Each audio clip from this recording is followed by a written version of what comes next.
నమస్తే, welcome to our channel. AP CM Chandrababu Delhi పర్యటనకు వెళ్లారు.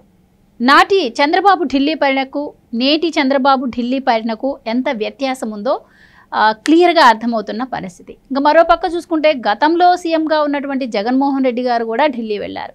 మరి ఆయన కేసుల కోసం ఢిల్లీ వెడితే, మరి చంద్రబాబు నాయుడు గారు మొదటిసారి చేసినటువంటి ఢిల్లీ పర్యటనే రాష్ట్ర ప్రయోజనాల కోసం చేస్తున్నారు. ఆయన మొదటి రోజే ప్రధానమంత్రిని కావచ్చు, 7 మంత్రులను కూడా కలిశారు. అలాగే రాష్ట్రానికి కావలసిన త్వరితగతిన 7 అంశాలపై కూడా ప్రధానమంత్రి నరేంద్ర మోదీతో చర్చించినట్టయితే వార్తలు వస్తున్నాయి. మరి ఆయన ఏం చర్చలు జరిపారు, మరి కేంద్రం నుంచి రాష్ట్రానికి ఎలాంటి హామీ లభించింది, మరి రాష్ట్ర అభివృద్ధి ఎలా ఉండబోతుంది, ఈ విషయాలన్నీ తెలుసుకునే ప్రయత్నం చేద్దాం. మనతో ఉన్నారు senior political journalist Durga Kumar గారు.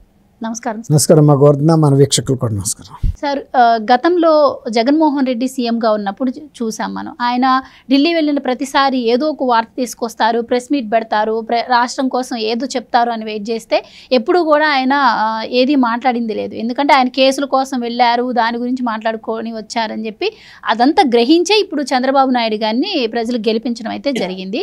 మరి చంద్రబాబు నాయుడు గారు మరి గెలిచాక మొదటిసారి వెళ్ళి ప్రధానమంత్రి గారిని కలవడం, కేంద్ర మంత్రులను కలవడం చూసాం. అందులోనూ ఆయనకి ఎప్పుడూ దక్కనటువంటి గౌరవం ఈసారి కేంద్రం కూడా ఇస్తున్నట్టయితే పరిస్థితులు కనిపిస్తున్నాయి. మరి ఈ గౌరవంతో మన రాష్ట్రానికి అందాల్సిన పథకాలు కావచ్చు, అభివృద్ధి కావచ్చు, ఇదంతా త్వరితగతిన జరుగుతుందంటారా? మరి చంద్రబాబు నాయుడు గారు ప్రధానంగా 7 అంశాలను పెట్టారు అంటున్నారు. ఆ 7 అంశాలు ఏంటి, ఏం చెప్తారు? ఇవి ఖచ్చితంగా అప్పటికిప్పటికీ చాలా గణనీయమైన మార్పు ఉంటుందమ్మా. ఎట్లా అంటే, ఎవరైనా ఒక ఎఫిషియెంట్ చీఫ్ మినిస్టర్కి, ఇన్ఎక్స్పీరియన్స్డ్ చీఫ్ మినిస్టర్కి, లేదు తను సొంత పనులు చేసుకోవటానికి మాత్రమే ఈ పదవిని ఉపయోగించుకున్న చీఫ్ మినిస్టర్కి చాలా తేడా ఉంటుంది. దాన్ని బట్టే ఢిల్లీ వాళ్ళు కూడా వీళ్ళకిచ్చే మర్యాద, ప్రాధాన్యత అర్థమవుతుంది మనకి. వాళ్ళు ఎంతసేపు జగన్మోహన్ రెడ్డి గారు తన సొంత కేసుల్ని ఆపించుకోవటానికి, బెయిల్ని ఎక్స్టెండ్ చేసుకోవటానికి, తర్వాత తను బెయిల్ రద్దు చేయించకుండా సిబిఐ మీద ఆదేశాలు ఇవ్వటానికి ఉపయోగించుకున్నాడు. ఇంతలోకి ఇంకోటి ఏంటంటే, బాబాయ్ కేసు ఒకటి అడిషనల్గా ఆ కేసు ముందుకు వెళ్లకుండా 5 సంవత్సరాలు సక్సెస్ఫుల్గా ఆపగలిగాడు. ఏ విధమైన పురోగతి అయితే సాధించలేదు. దాని మూలన ఆయనకి రాష్ట్ర ప్రయోజనాల గురించి కేంద్రాన్ని అడిగే అంత నైతిక బలం ఆయనకి లేదు, అవసరం కూడా లేదు. ఆయన అసలు ఫస్ట్ ఎలక్ట్ అయిన తర్వాత ఆయన సొంత ఎజెండాని అమలు చేసుకున్నాడు.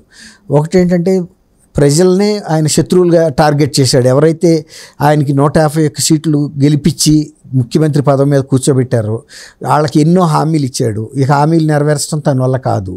కాబట్టి ఏమీ చేయలేనాడు. ఇట్లాంటి వాళ్ళనే శత్రువులుగా పెట్టుకుని తనకి ప్రజలకి మధ్యలో ఒక అగాధాన్ని పెంచేసుకున్నాడు.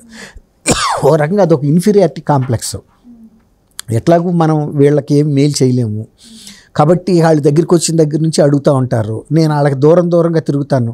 అంతకుముందు పాదయాత్ర అని చెప్పి కనపడిన ప్రతి వాళ్ళని బుగ్గలు నెమరటం, తల నెమరటం, ఇవన్నీ అది ఈ క్రైస్తవ కూటముల్లో పాస్టర్లు చేస్తుంటారు.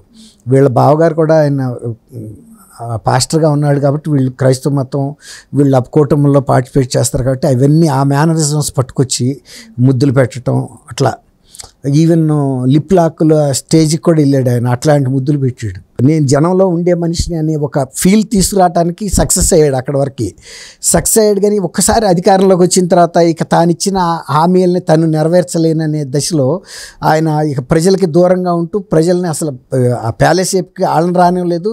తర్వాత ప్రజల దగ్గరికి ఎప్పుడన్నా వెళ్ళాల్సి వచ్చినా కూడా పట్టాలు కట్టుకున్నాడు.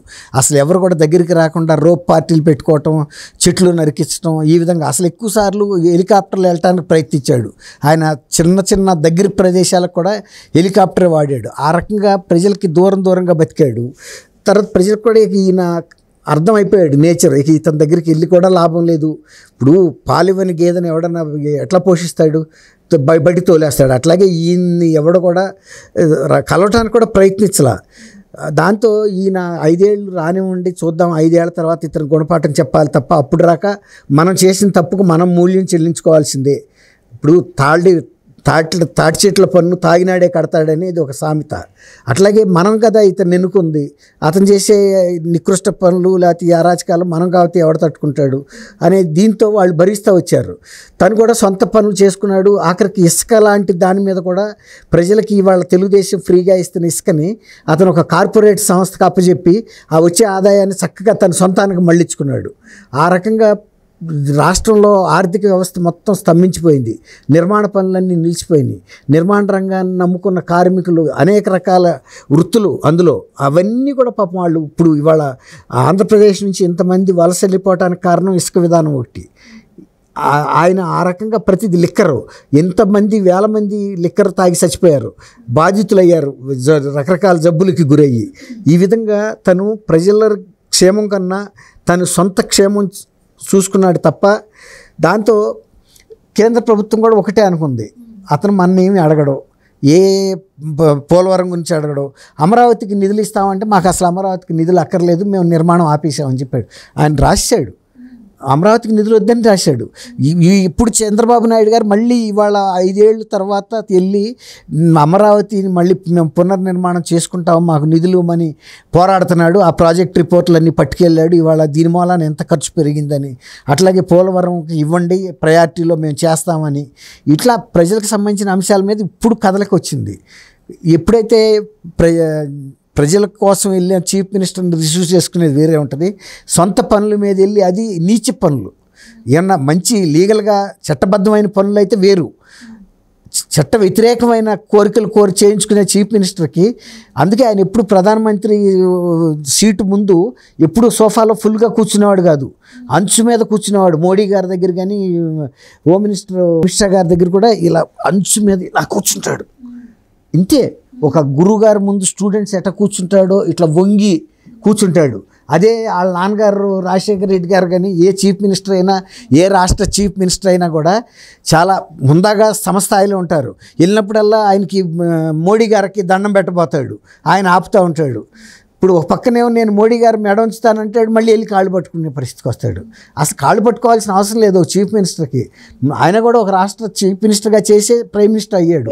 నువ్వు సిన్సియర్గా ఉంటే, ఒక నాయకుడిగా ప్రూవ్ చేసుకుంటే నువ్వు కూడా ప్రధానమంత్రి హోదాకి వెళ్తాడు. ఆయన బోల్డ్ వయసు ఉంది ఇంకా, కానీ ఒక 5 సంవత్సరాల్లోనే ఘోరమైన పరాజయం తెచ్చుకున్నాడు. అంటే ఆయన ఏమనుకున్నా అంటే నేను అడిగింది 5 ఏళ్లే కదా, అయినా నాకు డబ్బు ముఖ్యంగాని ప్రజాసేవలో ఉండాలని ఆయనకేం పెద్ద లేదు. ఇవాళ నా కార్యకర్తల్ని నాయకులు కూడా ఉంటే పోతే పోండి అనే స్థితికి వచ్చేసాడు. అసహనం తెలుసు, వాళ్ళు ఎట్టాగే వెళ్ళిపోతారు. అప్పుడు ఏమంటాడంటే మేమే ముందు పొమ్మన్నాం అంటాడు. ఇప్పుడు మొన్న ఈ అమర్ రాజా బ్యాటరీ వాళ్ళ గురించి ఏమంటే మీరు పరిశ్రమలని అన్నింటినీ ఇట్లా తోలేస్తున్నారంటే సజ్జల రామకృష్ణారెడ్డి అన్నాడు, వాళ్ళు వెళ్ళలేదు మేమే తోలేసామన్నాడు.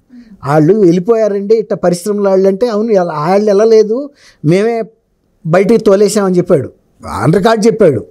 అట్లాగే ఇప్పుడు ఏంటంటే ఈయన పరిస్థితి కూడా ప్రజల్లో నాకు అక్కర్లేదు, నేను ఇంకోసారి చీఫ్ మినిస్టర్ అయ్యే అవసరం లేదు, అవకాశం కూడా లేదు ప్రజలు. ఎందుకంటే ఆయన ప్రజాసేవ చేద్దామన్న ఉద్దేశం మీద లేడు. వచ్చిన మొదటి రోజే ప్రజావేదిక కోల్చడం ద్వారా ఒక ఇండికేషన్ పంపాడు, నాకు ఇవన్నీ పట్టవు, ఎవడ ఆస్తి అయినా ఒకటే. ఆయన సొంత ఇల్లు అయితే కూల్చుకుంటాడా? ఇప్పుడు సొంత కార్యాలయాలకు అనుమతులు లేకుండా కట్టారితే దానికి పెద్ద ఇష్యూ చేస్తున్నాడు కదా.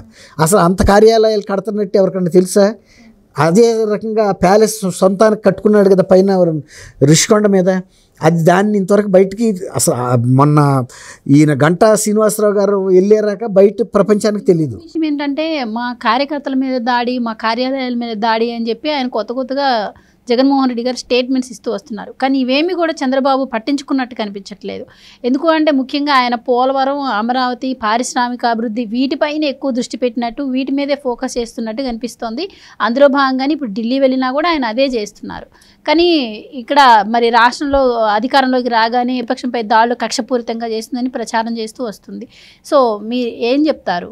ఇప్పుడు నిన్న మీరు అన్నట్టు చీఫ్ మినిస్టర్ గారు వెళ్ళారమ్మా, ఫస్ట్ టైం ముఖ్యమంత్రి హోదాలో 6 టాప్ మినిస్టర్స్ని కలిసి మంచి మంచి పథకాలకు సంబంధించిన వాటి మీద చర్చించాడు.